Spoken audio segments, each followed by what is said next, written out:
Mesdames, Messieurs, lycéennes, lycéens, aujourd'hui je suis venue pour aborder un sujet trop important pour être aussi tabou qu'il est dans notre société. Je vais vous parler de la dépression. La dépression est autour de nous. Elle peut toucher nos proches ou nous-mêmes. Pourquoi ce sujet est-il si tabou alors? Peut-être parce que la dépression transforme l'être humain qui est touché d'une telle façon que pour se protéger on le nie.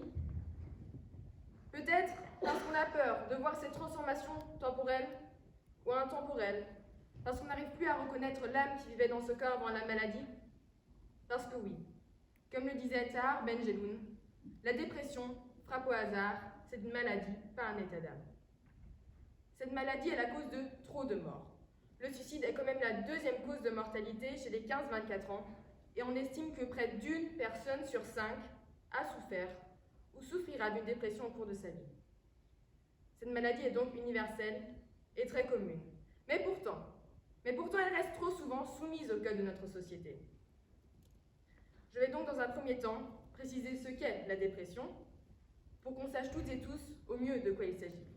Puis je vais parler des environnements qui peuvent empirer ce fléau.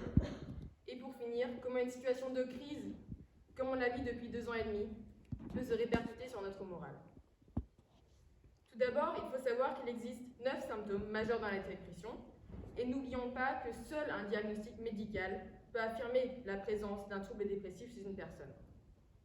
Les 9 symptômes sont donc les suivants.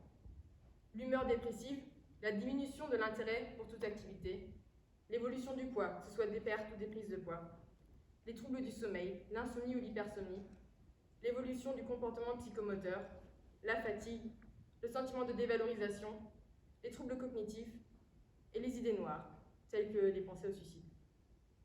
Il y a 2 grands types de troubles dépressifs. Je ne vais pas rentrer dans les détails, mais il faut tout simplement savoir que les troubles, donc les troubles unipolaires et les troubles bipolaires, se différencient en fonction de leurs symptômes. Maintenant qu'on a toutes et tous compris de quoi on va parler, je peux maintenant aborder le sujet qui fâche. Je vais me concentrer tout d'abord sur l'environnement qui nous concerne particulièrement, le lycée. La question de la fonctionnalité de notre système scolaire français me vient quand je me suis rendu compte du nombre trop important, selon moi, de personnes atteintes de troubles dépressifs dans notre lycée.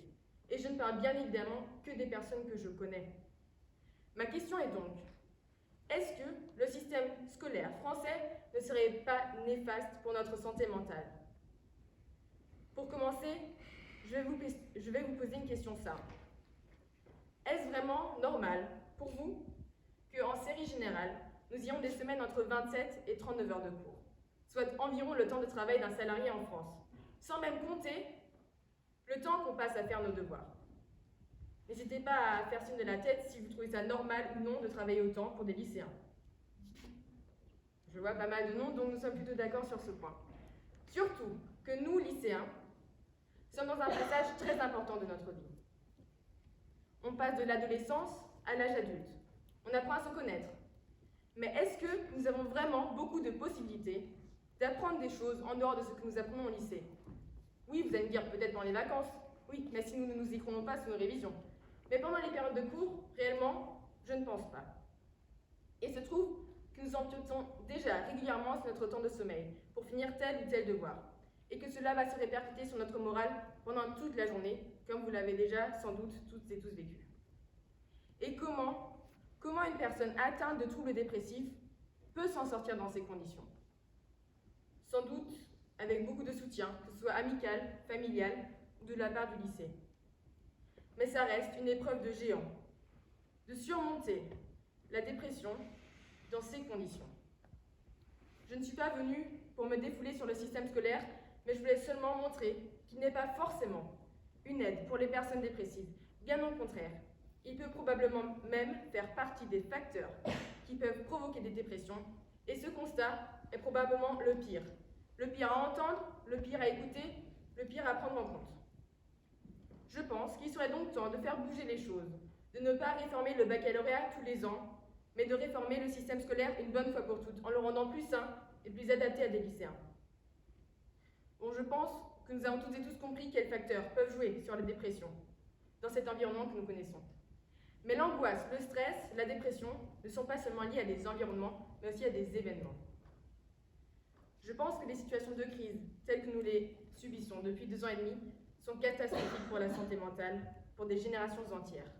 Comme le montre d'ailleurs le nombre de ventes d'antidépresseurs qui est en hausse depuis le début de la pandémie. Mais les générations qui sont probablement touchées le plus violemment sont les jeunes générations, donc celles des 15-24 ans. Vous vous rappelez cette même catégorie de personnes dont la deuxième cause de mortalité est le suicide. Ces générations sont selon moi les plus touchées, puisque, comme évoqué précédemment, cette période d'une vie est essentielle à notre épanouissement, puisqu'elle est liée à des changements physiques et mentaux. Pendant cette période de notre vie, nous avons donc été restreints avec la crise du Covid-19, qui n'est d'ailleurs toujours pas finie, et affectés mentalement avec la guerre en Ukraine notamment. Une guerre en Europe, sérieusement, qui aurait cru si on lui avait dit cela il y a 1 an? Peut-être les plus pessimistes ou réalistes d'entre nous dans ce cas. Mais sûrement pas grand monde. Notre situation actuelle est peut-être un avant-goût de notre futur ou seulement une crise passagère, qui sait. Et croyez-moi, que si vous arrivez à apprendre l'alphabet à l'envers, Z, Y, X, W, V, U, T, S, R, Q, P, O, N, M, L, K, J, I, H, G, F, E, D, C, B, A, et d'un bout à l'autre de cette façon, A, Z, B, Y, C, X, D, W, E, V, F, U, G, T, H, S, I, R, J, Q, K, P, L, E, M, N, dans l'optique de vous changer les idées, de ne pas avoir à penser constamment à ce qui se passe dans le monde, il serait peut-être temps de changer le monde, de changer le fonctionnement de notre société. Mais dans tous les cas, qu'on ait les moyens ou non de se changer les idées, l'espoir qui peut animer, qui peut nous animer, s'éteint petit à petit, même dans les plus optimistes d'entre nous. Et ces situations de crise sont un accélérateur, amplificateur ou déclencheur de maladies mentales comme la dépression. Donc, je crie sur les toits, dans la nef de notre joli lycée, dans les microphones des manifestations, dans la capsule spatiale qui nous enverra sur Mars dans 70 ans, dans les parlements et dans cette salle aujourd'hui.